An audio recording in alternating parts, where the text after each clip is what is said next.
Good afternoon from Gala in Montreal, and I'm here with a celebrity in localization, the senior director of, is it globalization or localization? Globalization. Yeah. That's a whole mouthful.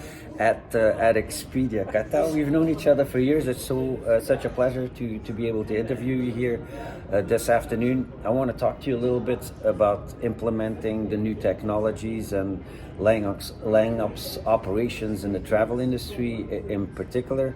So let's put your feet to the fire right away. How does Expedia Group integrate some of these newest technologies and LangOps related procedures to enhance its global reach and cater to diverse markets? Oh my goodness, that's a mouthful. Yeah, So first off, I'm not going to give you specifics because I'm not allowed to talk about implementation Understood. of AI and Yes. technologies. However, I can tell you a little bit about how I think about LangOps. And we've just had a conversation before this about how to really think about this, and the feedback that I gave you is that LangOps for me is a confusing term. Okay.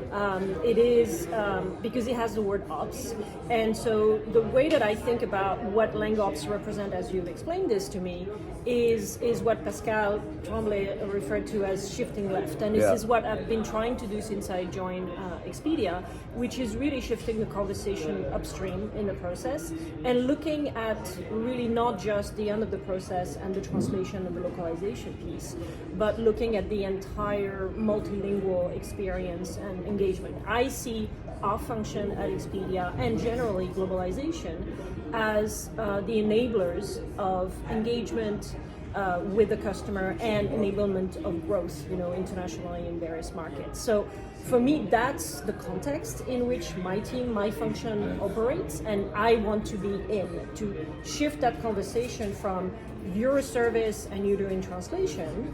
And by the way, we can do this very efficiently, and we've been very good at doing this generally in the industry, to how can we bring our expertise and more value to the work that we do to the business. Our goal is to be aligned with the business goals and make sure that we provide our expertise, our consultancy, our input, expertise at the local level, at the global level as well, because we understand how to scale. And so that's that conversation. That's how I understand LangOps and how that experience really is not just the end of the process and the translation piece, but all the different experiences that are part of people engaging with your product, with your service, whatever.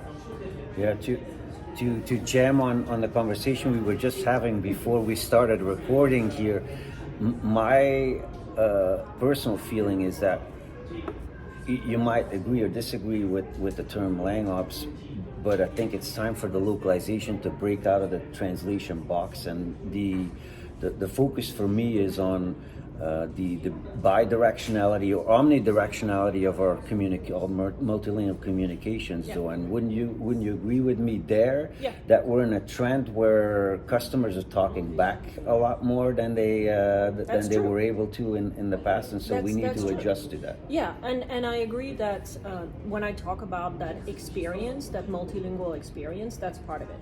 So if you think about a platform like Expedia, and you are a traveler and you want to book travels, or you want to book, a vacation rental on Vrbo, for instance, you want to be able to interact with the host, and the host wants to be able to interact with the guest, and they might not speak the same language. And so how can we simplify that experience, make it as seamless as possible? And this is where technologies come in, of course. I mean, MT has been around for a long time, but make it as seamless as possible, and making sure that we have an experience that is truly impactful and that would help people to book, people to spend their money, to grow the business. So that's really part of it for me, like whether it's chatbots, whether it's any experience that you have in your product, that's part of the work where we can contribute our expertise to actually producing a better, a richer experience for customers. Yeah, and I'm sure you've heard the expression shifting left with regards to this, trying to go upstream to have our conversations. That's a challenge that we are facing as language providers, but I assume you have the same challenge maybe internally within your organization to to get traction Yeah. outside of the localization or globalization department. I should say I learned my lesson. So how does your team collaborate with other departments at Expedia to ensure a cohesive and culturally relevant platform Yeah. of your language content? So first off is that it's a lot of work, and you have to be very intentional about how you're doing this, meaning that you need to start with the business priorities. That's how I see them.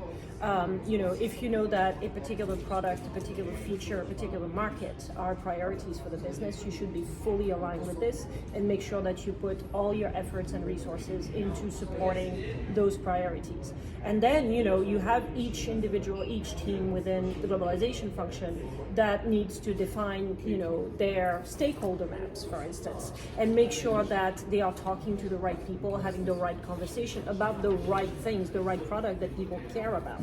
So it's a lot of work, and it's ongoing, and it's never ending. And when you have a reorg, when people leave, when people arrive, you need to start again. It's a lot of relationship building.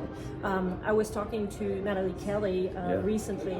She did a great session for us during one of our offsites, and she was one of the key principles she left us with is that relationship building takes time, and it really does. And relationship building is about making sure that you understand what your stakeholder needs, that you understand how their needs fits within the bigger business context, and also when things go wrong, you'd rather have a good relationship with somebody where you can explain what happened and find a solution together. Easier to ask for forgiveness if you have a relationship with somebody. It is much easier, and it is about respect, and it is about working towards a common goal. So it takes a lot of time, and it's a lot of effort.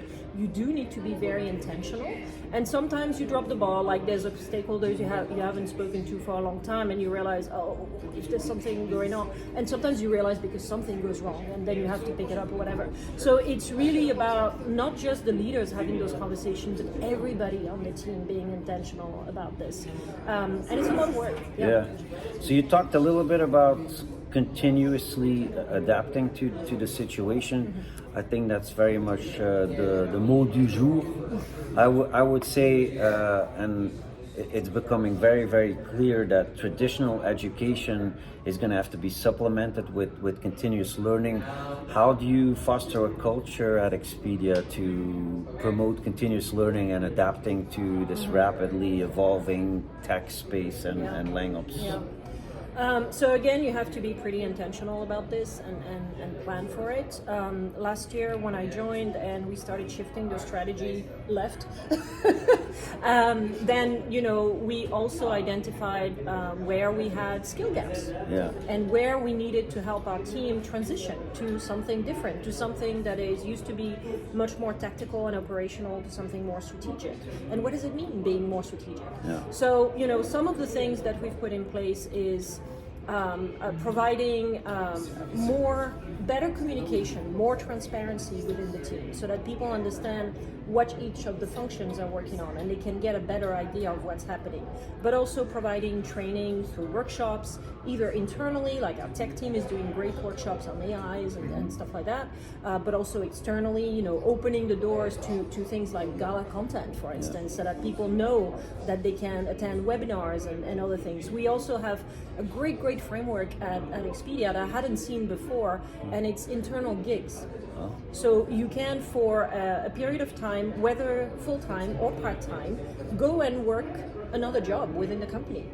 So we've had people do this and go on other teams and do another job for a period of time. Maybe they're replacing somebody who's on parental leave, for instance, but also part-time gigs that allows you a little taste of what it is. And we've done this internally, for instance, where some of our language managers, for instance, are doing work with the tech team, and they are learning more about prompt writing and AI generally. And it's really helping bridge those gaps and really bringing also great talent and great skills to the places where we need it the most.